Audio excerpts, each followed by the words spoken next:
And welcome to everyone joining us for today's keynote presentation. We're delighted to welcome Dr. Sumantra Maitra. He's a National Security Fellow at the Center for the National Interest based in Washington, D.C., and he's also a non-resident fellow at the James G. Martin Center and an elected early career historian at the Royal Historical Society of the United Kingdom. Dr. Maitra is a senior contributor to the Federalist and the National Interest, and as a foreign affairs journalist for over a decade, Dr. Maitra has written for many publications. He is also very widely published as a peer-reviewed academic. Dr. Maitra holds an MA with distinction grade from SMU, India, as well as a Master of International Studies from the University of Otago in New Zealand, with distinctions in international politics and global trade, where he was awarded a coursework in Masters scholarship. He recently completed his Ph.D. in International Relations at the University of Nottingham in the UK with a Vice Chancellor Scholarship in Research Excellence. Dr. Maitra joins us today as an expert on great power politics, political theory, cultural dynamics shaping foreign policy, realism, conservatism, reactionary social trends, grand strategy, and naval strategy. And before we move on, I just want to remind you that this presentation will be recorded and will be available for streaming on demand within about an hour. So please come back, and you're welcome to review the presentation at that time at your leisure as well. So let's move on, Dr. Maitra, and go straight to it. How did we get to the point where Russia and NATO are at war over the Ukraine? Thank you for having me today. Thank you, Tim. Thank you, Stephanie, for helping me with the setting. I'm privileged to present this keynote virtually. As you know, timing is of key essence in every risk and threat analysis. So let me start by saying something which I just recently found out.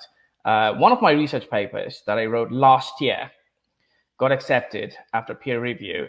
Takes at least 3 to 6 months in Canada's premier international relations journal, and is about to come out next month. Unfortunately, the topic was about policies that might lead to some confidence building measures and help with the grand bargain over Ukraine between NATO and Russia. So at least history will remember me kindly. The topic I'm talking about today is the geopolitical ramification of renewed great power competition. I wrote some of the key points, and I'm going to talk about those things today, especially between Russia and NATO, but also how it affects other great powers, China, global trade, implications of realpolitik, and all that. But before I start, it's interesting to understand the kind of atmosphere we are operating now. As some of you know already, last week, there was a renewed attack on Coke Industries for staying in Russia even after the sanctions. Now, this is something which I'm quoting from a friend of mine, Dan Caldwell, who's the VP of Stand Together, which is a Coke subsidiary. He wrote an email, which was then cited in some of the progressive media, that in addition to the overly broad sanctions, which rarely work as intended and often strengthen the authoritarian regimes, Stand Together should only support aggressive and targeted sanctions against Russian leaders and not general sanctions against trade. This is their long-term position. In an earlier statement in March, they said that they're going to continue to operate their glass manufacturing facilities in Russia, for example, that employ about 600 people. And they said that we will not walk away from our employees so that the Russian government can take it and operate and benefit from it. But there has been pressure from various sides, including academic listings, such as the one that Yale Management School came out with recently, and obviously, liberal and progressive media, highlighted by Reason Magazine's reporting. So just so you know, this is the kind of environment that we are operating when we are talking about trades and sanctions, and any kind of deviating idea that we probably shouldn't go that far with Russia, we should be more careful, is automatically gonna be going against you. So today's talk is, and I've divided this talk into 4 parts. In the first part, I talk about foreign policy realism. which is my area of specialty. In the next part, I briefly highlight and explain the model and framework that I use for threat analysis, and that's called balance of threat. In the third part, which is the main part, where I'm going to talk about the dollar hegemony and the sanctions regime and how that might lead to self-harm. And finally, I'm going to explain what it means for competition with China, the effects on the market, the effects on gold. Gold can be used by Russia, and obviously the effects on renminbi as dollar currency hegemony. So I'd ask and answer a few questions if there's time after that. And I'm also uploading a short document on the sidebar, obviously, which you can see, which contains a reading list. So realism argues as a theory that overall the United States is a very secure great power. It has a geographical advantage and hemispheric hegemony, and it has overwhelming aggregate power when it comes to military compared to peer rivals. Most top universities are in the United States. Most defense industrial sectors are in the United States. Business and companies are in the United States. It still commands the global commons and is the primary destination of trade. And while there might be trade rivals such as the European Union and China, it is unlikely that there will be a great power challenger that will topple America from its perch, at least in the near foreseeable future. Commensurate with that logic of realism, there are two regions that are of primary interest for the American strategic security, and that is Western Europe and Eastern Pacific. If dominated by a rival hegemon, these regions can make the American coastline vulnerable. It can result in consolidated economic and financial power in the rival hands, and it can overwhelm American trade. So in other words, these are the regions where the United States did and would again do anything to prevent an expansionist hegemony of a peer rival. But that said, there are no military threats of Russian armor, for example, sweeping through Belgian meadows anytime soon, nor is there any likelihood of Chinese Marines landing in Japan or Australia in a war of expansion. If China starts a war with India, Taiwan, or Vietnam, it would, at worst, be bogged down in a war of attrition, which is comparable to World War I, or something that you can see happening in Ukraine, or, at best, be mired in a bleeding long-term counterinsurgency, which is far worse than Iraq and Afghanistan, given that these are major powers that we're talking about. So either of these scenarios would almost certainly end any potential Chinese expansion. One of the reasons China grew so powerful is because it hasn't fought a war since 1979. Meanwhile, almost all the problems that the United States currently face are domestic, ideological, and interrelated.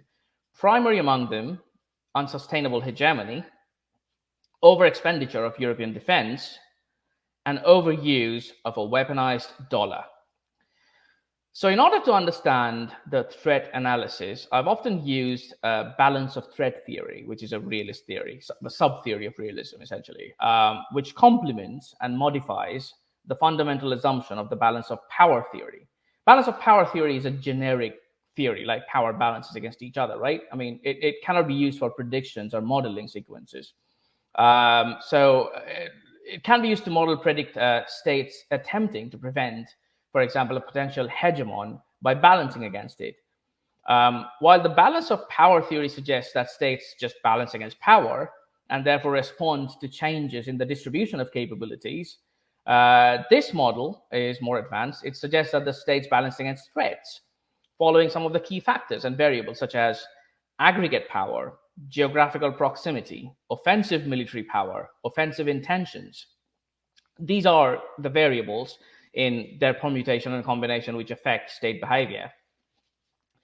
Now, considering the above-mentioned assumptions, logically, Russia would then balance against threats and not powers, and not bandwagon with threats. Russian threat perception would be dependent on aggregate power and offensive capabilities, as well as perceived offensive intentions. The greater the perceived threat, the greater the balancing action will be observable. And if Russia is a defensive realist power acting for a balance of threat model, then Moscow would act as a security maximizer and take all the needed balancing actions as long as the threat remains and would resort to upholding the status quo where Moscow is the dominant player in the balance. Lacking that perceived threat, or when that threat is neutralized, according to Russia, Moscow would then move back to a status quo position.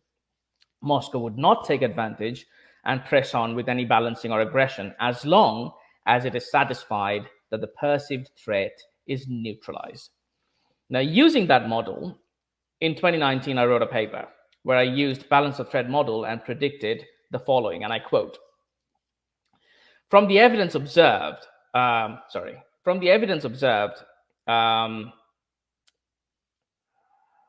think I've lost my,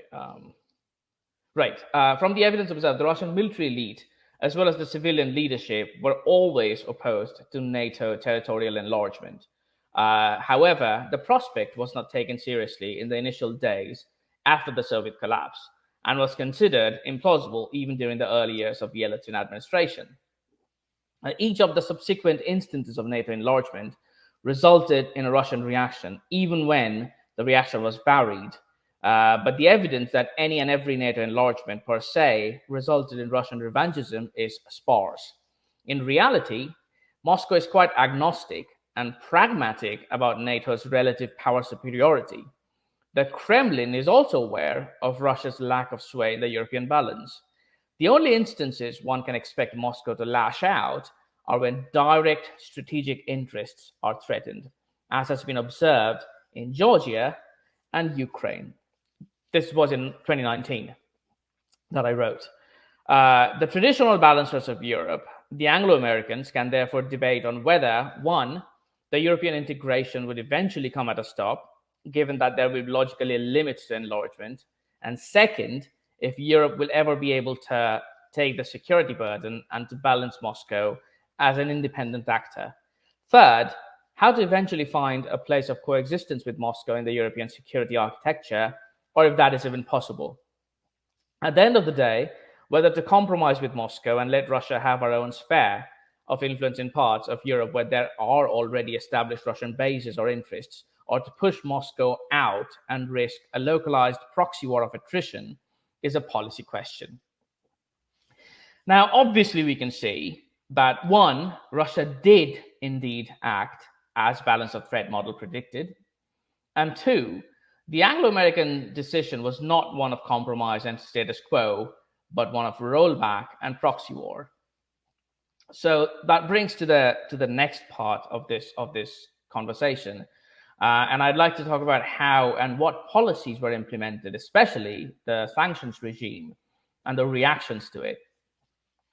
Now, some of you already know that by now, sanctions are the go-to option for the USG against both friends and foes. Real or controversial, it doesn't really matter. That's the go-to option. The numbers are shocking. For the US Treasury, the number of US imposed sanctions increased by 933% in the last 20 years. 933%. The dollar is obviously the world's primary reserve currency used for international transactions and debt payments. In 2021, US dollars represented around 60% of foreign reserves. Most of these reserves are held in the form of treasury debt.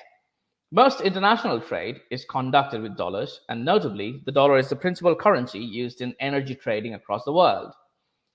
Because it is the dominant reserve currency, it gives Washington an enormous amount of leverage. Treasury officials, by the way, are mostly realists, and they have been in both the Obama and the Trump administration, and they have warned against using too many sanctions. But the state usually is often manned by young, idealistic graduates from colleges, and the US increasingly uses its currency to pressure other countries, even so-called allies, like India, for example, and parts of Europe.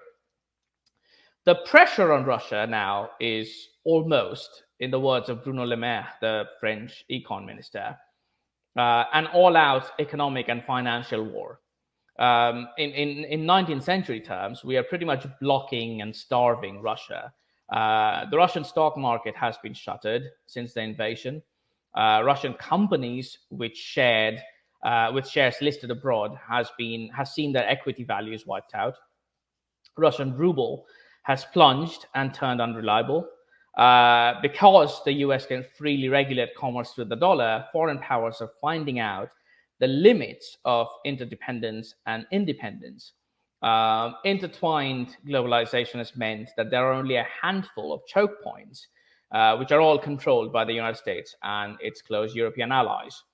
The US regulatory apparatus, for example, is geared to police these choke points, which are similar to Royal Navy gunboats in the 19th century policing global trade. Now, Russia is now feeling what happens when these choke points start to choke the trade. But it is also providing an example to China, to India, to other powers. The US can go with sanctions even without their allies supporting, because the US dollar is so powerful. And for example, I mean, it happened with India in the late 90s, for example. Some of you will remember that after the nuclear tests, the US sanctioned. France didn't, but the US did. So it can go without any help from their allies. Or with Iran without Europe during the Trump administration, for example. So Russian companies are already facing issues. Their economy is shrinking at 35% in a quarter. More than 11,000 banks which use SWIFT in Russia, with around 70% of liquid currency flow. There is an alternative Russian system called SPFS, but it's hardly ever used. So that brings us to the reactions. Sanctions against Iran was one thing, but a major power facing the full might of Uncle Sam's sanctions will result in some kind of perception changes throughout the world. And we are already observing some of that anyway. When we talk about the global community or the international community, we are essentially talking about the Anglosphere, western parts of Europe, some parts of East Europe, which are very evangelical, like the Baltic countries, for example, Australia, New Zealand. And that's it. All the major powers, Brazil, Mexico, India, China, South Africa, they don't really, Nigeria, Indonesia, they're not really the part of the international community effort that we're seeing against Russia. But anyway, we're going to get back to that. But the perception changes, as I mentioned, are already happening. One, by incentivizing Russia and other countries to stop using the US dollars for trade. The sanctions regime threatens to topple the dollar from its own position of global preeminence. And it could spell disaster for the American economy. To use the words of Grand Admiral Thrawn of Star Wars, they are the architects of their own destruction, in a way. The biggest strategic threat to the US is, of course, not Russia. It's China. China is the second largest economy by GDP, and it has a desire to remove the US from hegemony in Asia, much like the US once used Monroe Doctrine to push off European great powers. China always bristled at dollar being a superpower and is fearful of facing the weapon. It also sees an opportunity. Now, consider these. Russia briefly offered to buy gold from Russian banks at a rate of 5,000 rubles per gram, which had the effect of linking the ruble to the price of gold. Now, that could be the first move, one of the many, in a global shift away, not only from the US dollar, but also from currencies in general and back towards real commodity-backed money. Saudi Arabia, America's ally, accelerated discussions with China about pricing some Saudi oil sales in Renminbi yuan. India, the world's third largest oil importer, is, according to Reuters, and I'm quoting here, exploring ways to set up a rupee-ruble payment mechanism for trade with Russia. Indian officials are concerned vital supplies of fertilizers from Russia could be disrupted as sanctions intensify, threatening India's agricultural sector. So India is apparently a prospective ally. But also, according to Indian strategic circles, sanctions will harm India's material interests. So this compulsive, mean girls kind of politics, like sanctions, rattling on any and everyone, that will lead to essentially simultaneously diversification of transaction mechanisms, as well as diffusion of great power interests. Great powers by the logic of realism, are survivalist. They don't want to be dependent on others. At the end of the day, when push comes to shove, they're going to depend on themselves, and they are notoriously fearful of small opportunistic controversies like these, which are used by other great powers to go against them. So, prediction time. What's probably going to happen? And I will be pessimistic about the outlook, but this is, and I don't want to be too pessimistic about something, because these are all probabilistic variables, as you probably would know. But this is one possible future, unless there is some major lobbying and changes to change track. The question that we are facing is simply much bigger than Russia. Balance of threat theory suggests that offensive intentions lead to balancing behavior. And it is my assumption that over the long term, great power rivals and even potential major power allies will try and reduce their dollar dependence. There will be channels for payments using their currencies and avoiding the dollars, and bypass SWIFT altogether. CIPS, which is the Chinese version of SWIFT, will be used in the global south, often by major and middle powers in Asia and Africa. Politicizing SWIFT has weaponized this nominally neutral platform, and it will not go unnoticed by other major power blocks and centers. Renminbi will be more internationalized. It's not going to be easy, but it will be. The Russian companies are rushing to Chinese banks to inquire about opening accounts. They've already started accepting payments in Renminbi. After Visa and MasterCard suspended their operations in Russia, Russian banks switched to UnionPay, which is China's state-owned card payment system. Now, the Chinese previously were worried that the renminbi is only used for around 2% of their global payments. That is, and they see this as an opportunity, therefore, to suddenly trade with major powers in their own currency. The Chinese push towards internationalization of yuan over the past decade has been half-hearted, at best, with less than 2% of global payments using yuan. Ben Style, who is from CFR, who's an extremely intelligent guy, wrote a recent paper in Foreign Affairs, and I quote, "It is not yet clear which intermediaries Russia would use to stash treasuries offshore. One strong possibility, however, is China, with which Putin now appears allied. The Russian Central Bank and Sovereign Wealth Fund hold an estimated 140 billion in Chinese bonds, about 4 times the total in early 2018. And the data from June 21 shows that China holding 14.2% of Russia's foreign reserves, the largest share of any country. Last year, China and Russia held a series of joint military exercises. Russia deposited 41 billion in renminbi or assorted currencies, exchanged those currencies for dollars, crediting Russia for 41 billion deposit, used the dollars to buy treasuries for storage at Euroclear. Chinese president recently said last week that sanctions are harmful to all sides. So it appears he's quite fully supportive of that sort of, skullduggery and maneuvering in a way. And the second way is, and now obviously I don't have to explain much of this to you guys because this is, you know it probably better than me anyway. Gold. Russia holds $130 billion worth of gold. Like Venezuela is expected to move funds to smaller banks and will in turn rely on China. Consider this. The Euro-Atlantic levied sanctions on Russia's banks, as I mentioned above, sanctioned, frozen assets, kicked out of financial transactions, but letting oil and gas continue to flow to the rest of the world. Now, what is the implication of that? Russia is not going to be broken as long as the oil and gas is flowing, right? But Russia will look to the rest of the world for the consumer goods that it brought from us. So Russia is also moving to rationing and autarky.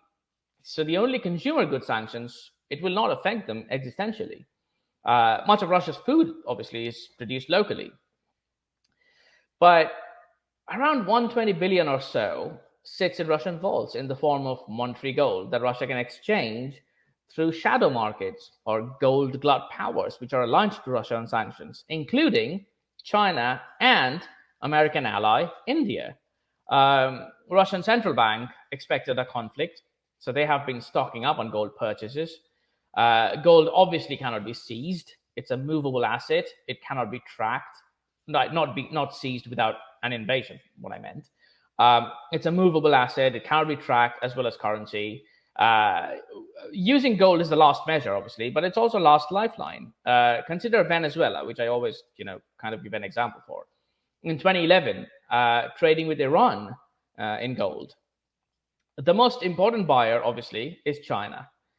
China has been increasing gold reserves. It added around 900 tons in bullion in the last 10 years. China has designs on Taiwan and therefore knows that sanctions might hit them too. And China has an actual land border with Russia, which obviously helps in untraceable exchange. So this brings to the final part of the presentation, which and this is something which I want all of you to think about. What could be considered? A few things. Until the end of the Cold War, rhetorical neutrality was kind of like a sovereign prerogative. States chose to stay neutral in regard to conflicts as the desire. And because global wars before have started due to aggression of an imperial state against a neutral neighbor. For anyone who have studied history, they'd know. Even during the Cold War, the non-aligned group of nations, while sympathetic to the Soviet cause, often aspired for rhetorical neutrality and both-sidism at times, sometimes with even comical effect. That changed in post-Cold War era of unipolarity and faith in the liberal arc of history. Now, unipolarity is now gone. And naturally, almost as a side effect, hedging and realism in foreign policy are coming back alongside old-school rhetorical neutrality. In this context of the Ukrainian war, and the Ukrainian war is a subset. At the end of the day, we have to keep our focus on the US, China, and Russia, like major powers, India, European Union, But in this context, the Ukrainian war is probably the first war of the renewed multipolar world, where a great power invaded a much weaker neighbor, not for promoting values, but for conquest and a punitive campaign predicated on spheres of influence. The differing calculations that resulted in differing responses needs to be studied. Europe, for example, is slowly reverting back to the norm, where geography and interests trump ideology and values. I'll just give a small example. Everyone, up until a couple of years back, thought that Hungary and Poland were all on the same side, and Germany, France, and UK are on the other side. Hungary and Germany and France are now trying to stop the war and restart trade with Russia, whereas Poland, Baltics, and the US are now aligned. So, ideology doesn't really matter that much at the end of the day. Interests do. Second, chain ganging is a far greater threat. And I've added a research paper, which is a phenomenal research paper that came out in the 80s in the reading list, called Chain Gangs and Past Bucks by Snyder and Christensen. Chain ganging is a greater threat. Smaller powers on the periphery, for example, are leading this conflict with Russia, where the US has frankly no interest and is now incapable of dictating terms to the smaller powers.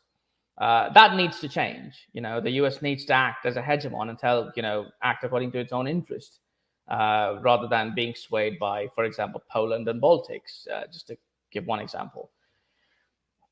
Given that Russia would end up in a compromising position, wounded by its own folly, it would also be a long-term hostile presence in the eastern periphery of Europe. And we have to think about that. It's not going away. We are not going to invade Russia. There's not going to be a third world war, not for the lack of trying, but we'd probably avoid a third world war with nuclear weapons. And as long as that's not happening, Russia is going to stay. It would be interesting to kind of see newer foreign policy realignments between previously ideological alliances. India, obviously, one of the biggest example of hedging now, in the same side with the Quad against China, but also part of the BRICS and part of the Sino-Russian Shanghai Cooperation, and obviously not in line with sanctions with Russia. So in short, there is no winner in this confrontation other than the only great power which is not taking a side and is watching everyone wither themselves in attrition. The name of that great power is China. The sooner the West can come to a compromise with Russia, it's probably going to be better for us. Otherwise, we are going to look for a far brutal Pax Sinica only a few decades away, as Russia and the West wear themselves out in a mindless geopolitical confrontation. So with that, I'd be happy to kind of take some questions. Well, thank you, Dr. Maitra. It was fascinating and a tour de force in just a very short period of time. What's the potential for a reset to take place around the ideology of renewables and ESG? The West has been on a very specific track and has essentially stimulated this conflict by allowing Russia to have this control over Europe through its oil and gas resources. And Europe just seems to have been eschewing its own resources, which is still very abundant, whether it's the fracking potential in the United Kingdom, the offshore oil and gas, never mind the renewables that are still potentially there as well. And then, you look at the activities of Extinction Rebellion, and there's this narrowing of interest to a very parochial level that seems to have just ignored the reality of these external forces and that there are still predatory states in this world, and ESG is not going to change their minds. Yeah, three things to that. That's an important question. First of all, the idea that Western interests are conjoined is not something which a realist would possibly agree with, and I'm saying that as a neo-realist myself. The interests of Germany and France, for example, are extremely varied, and given that we are seeing this kind of like an energy fight within the European Union between Germany and France, because when Germany wants to kind of get away with nuclear power and France wants to kind of double down on it, that's part of a geostrategic struggle of taking control of the European Union itself. So at the end of the day, economy is tool for political maneuvering. You mentioned Extinction Rebellion, for example, in the United Kingdom. We have to remember that the Tory government has been in power for almost, ever since I was, thinking about politics. But they haven't done anything about it. They have given power to Scotland. Scotland is kind of like saying that, okay, we need to get out of the union. We would also be a part of NATO, but we won't have any kind of nuclear weapons and we won't allow fracking. None of those things are coherent, but they are still saying it without any kind of pushback. And they're not getting any kind of pushback because of ideological incompetence of the government that's in place already, and that's been there for decades. So I personally, and maybe I'm pessimistic about it, I don't see any kind of coalescing happening around the different kind of energy sectors in different parts of Europe, because primarily the countries are opposed to each other and they've got their own separate interests. Now, that said, need is a different thing. Some of the countries in the eastern parts of Europe, Poland, I think recently just pledged that they're going to stop every kind of energy transfer from Russia in the next 2 years. It hasn't happened yet.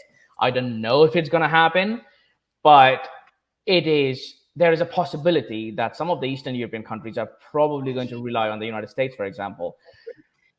Now that brings to the bigger question of how to transfer, energy, and I personally don't think fracking and oil transfer will be a long-term solution to this one. I think nuclear power potentially could help in some ways, but I am very pessimistic that, about just completely ending any kind of dependence on Russian energy sector.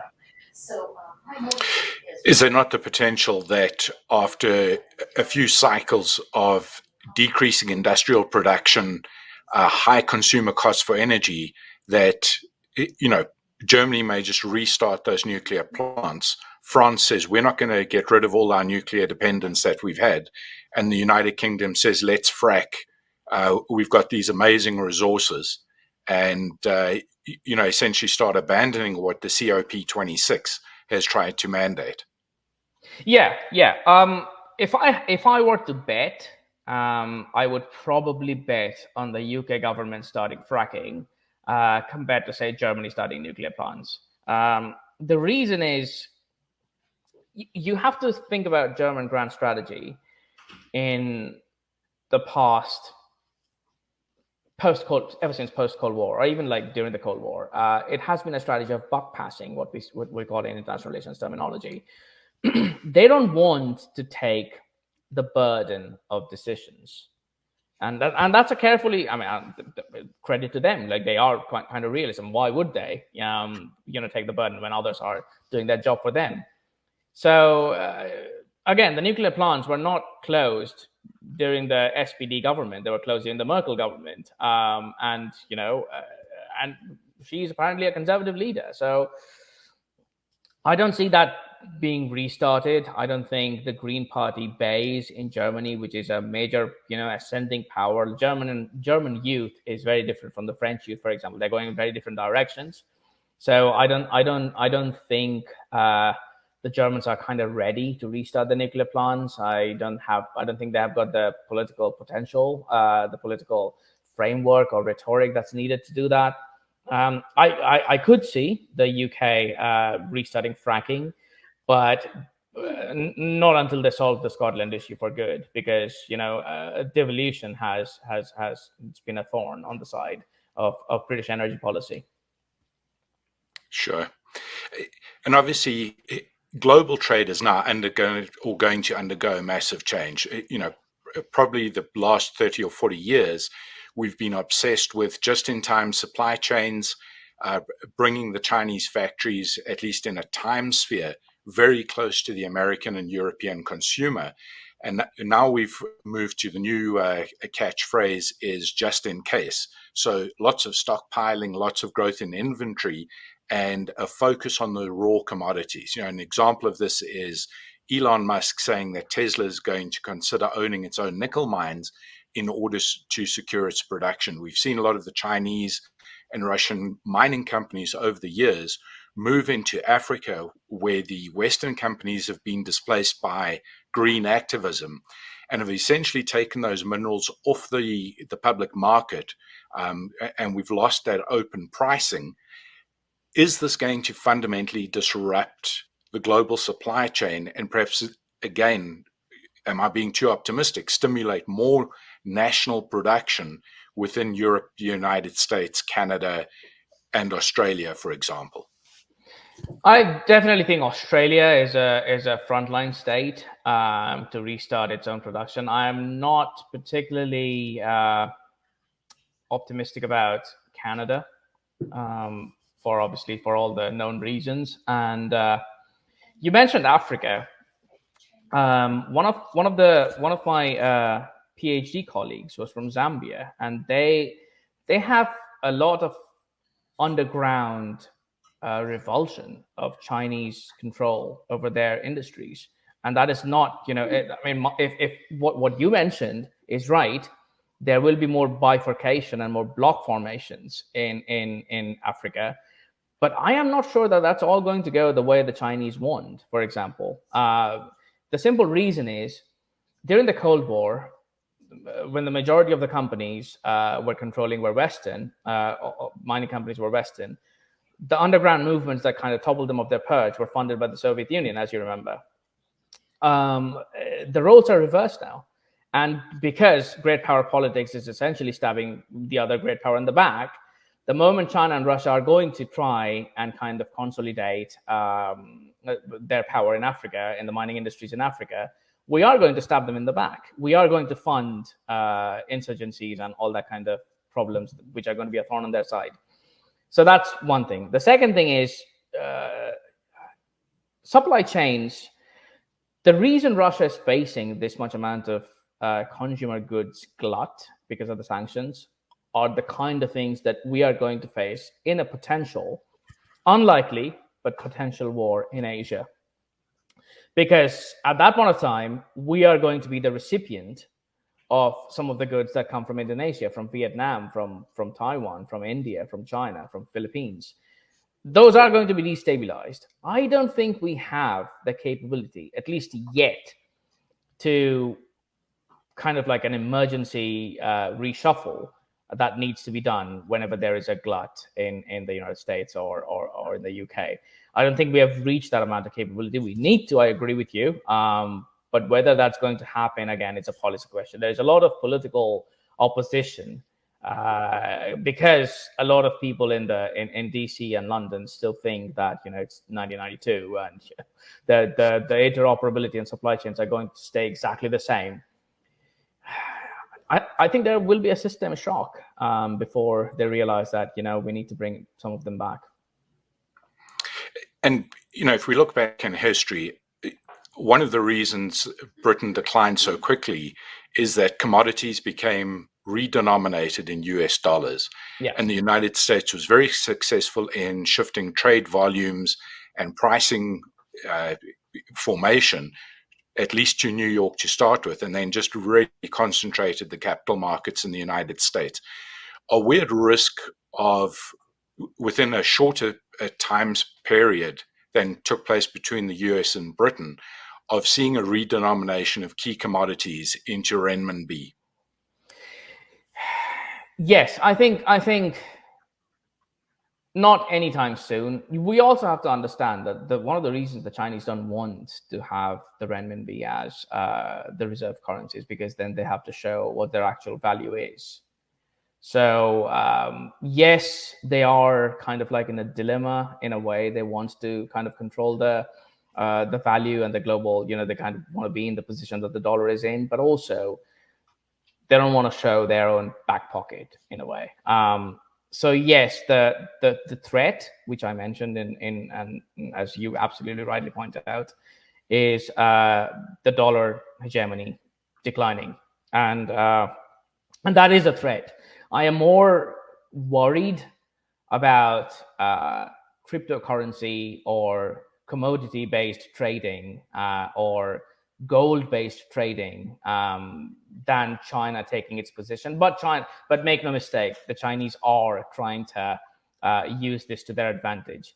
I think there are signs that it is being accepted. Like I mentioned in my presentation, some of the Russian banks, for example, are absolutely. I mean, the interesting thing is Russia thought that they would be able to push back the European Union and kind of like establish their regional sphere of influence. At the end of the day, what's happening is they are being a Chinese satellite, and China is the only country which is making money out of it. So I am very concerned about the dollar hegemony going away, regardless of the kind of and frankly moronic way we have used sanctions in the last 20 years in absolutely every small detail. But I don't think that's happening anytime soon in the next couple of years. For example, it's going to take a decade or even more. So there are. I mean, I want to be remarkably neutral in this case. Like, I'm not too optimistic about it, but there is a chance of a course correction. I just don't know what kind of system shock there might be that might prompt that kind of course correction. Maybe a war in Asia. I mean, we have already seen a war in the periphery of Europe. There might be some kind of border conflict in the India-China border. A country to note is India. It's a classical example of hedging. It has a massive problem with China. It ideally should be on the side of the West, but it's not being in the side of it. It's being equidistant from all the power centers. A lot of it depends on where India is going to be positioned. India is a big internal market. They haven't yet reached the middle income trap as China has already reached. It's a potential position. It is in a potential position to take Chinese power away. So I don't know. I mean, if there is a conflict between India and China, for example, it might be to our advantage. But I don't know. There would be some kind of shock to kind of propel us towards a course correction. Or potentially with the Pakistani domino now falling in the last few days, does that potentially set up a new conflict with India that boils over into something more regional? I don't think the Pakistanis are. The thing about small, extremely vulnerable, and worried authoritarian powers, or people think that they are extremely dangerous because of their conquest potential. They are not. At the end of the day, they are afraid. They are extremely fearful for their own survival. They're extremely fearful of their regime collapse, of their system being destabilized. And that works exactly the same in Pakistan as it works with Iran and North Korea. Pakistanis know more than Indians or more than us that they're not in a position to win any kind of conventional war. This is not 1960s, so it's not going to happen. That being said, they have definitely used the nuclear balance to kind of like stave off India, and Indians kind of respect that. In the last, I think, couple of years back, when there was this cross-border exchanges, at the end of the day, and no one would say that in public, it was India who backed down because they got their fighter pilot captured, and then they have kind of went to a back channel negotiation and went out. So nuclear deterrence in a way works. I don't think the Indian strategic circle is concerned about Pakistan that much, and I haven't talked to them in the last couple of years. But before that, I spoke with the Center for Land Warfare's people, and their primary focus is China, I think the Russian war in Ukraine kind of threw India off balance as well. I mean, they were not expecting this. Russia is kind of like an ally, and India is trying to be a part of the Quad to balance China. So, yeah. All right, then let's wrap up with Ukraine. I think it's fair to say that the Western media has been pushing the idea that this is a total failure for Russia. I don't think it's clear that Russia ever intended to simply advance on Kiev. They seem to have withheld their best military units. The Air Force has certainly been kept back from any sort of very aggressive action.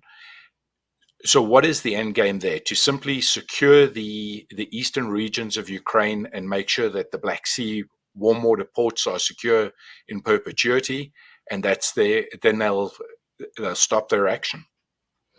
Yeah, I mean, I don't buy the idea that Russians have failed. I mean, the simple reason is people who pronounce that, oh, they have failed in their actions, they don't really know what their actions and objectives were. I mean, how can you determine what is a failure if you don't even know the war objective, for example? And we are not privy to Russian archives to process tracing how Kremlin people talk about these things, right? So the only thing we can do is kind of like understand from assorted observable evidence in a way. You mentioned an interesting thing. The Russians haven't used their top tier assets. And that is absolutely fascinating. The Germans, for example, came out with this conclusion when the Ukrainians went to them before the war and said, like, we need help. The Germans said, like, Kiev is going to fall in 2 days. We are not going to use, because they were calculating based on the massed Russian Air Force potential and, absolute air superiority over Ukrainian airlines. The Russians have used some really baffling military tactics, and I've been studying that, and I've got no answer why. But there could be speculations, as to Russian objectives. But their Rosgvardia columns, for example, just went straight to Kiev, in the borders of Kiev. That's kind of like sending the American National Guards without any kind of air cover, and they were butchered.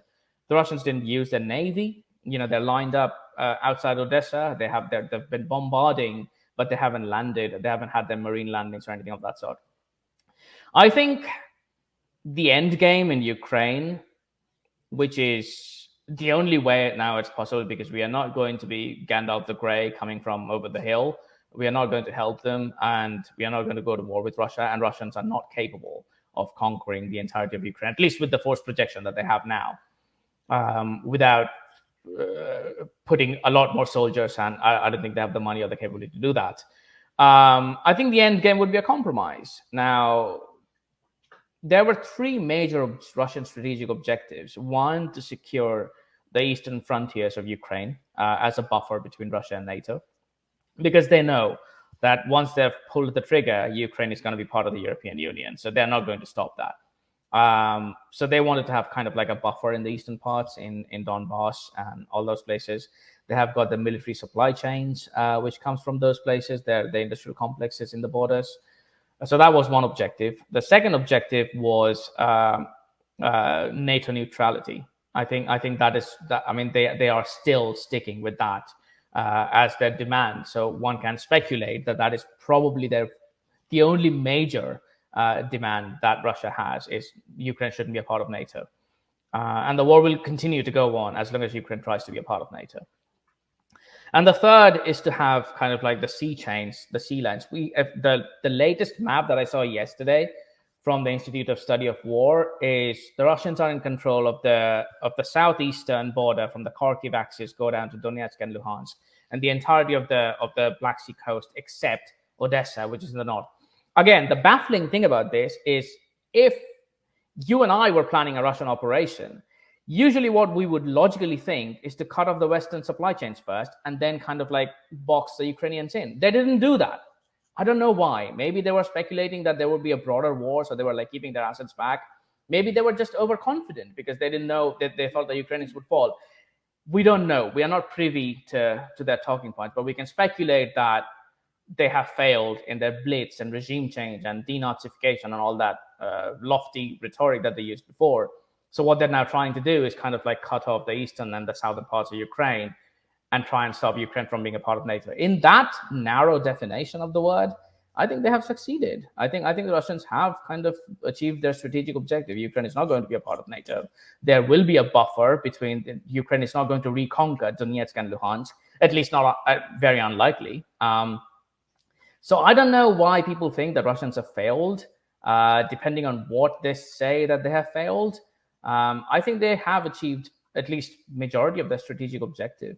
So there needs to be a compromise with Russia, and whether how or when that's going to happen is anybody's guess. Indeed. Well, Dr. Maitra, thank you very much. That was fascinating. That's all we have time for. And I will remind everyone that this recording will be available in about an hour. There is also a handout of a recommended reading list, which is available in the panel on the right-hand side. We've got a few seconds while you can still download that. But that's time for me to wrap up. I'm Tim Wood, Executive Director of the Denver Gold Group, with Dr. Sumantra Maitra from the Center for the National Interest, and we thank you for joining us today. Bye-bye. Thank you so much for having me. Thank you.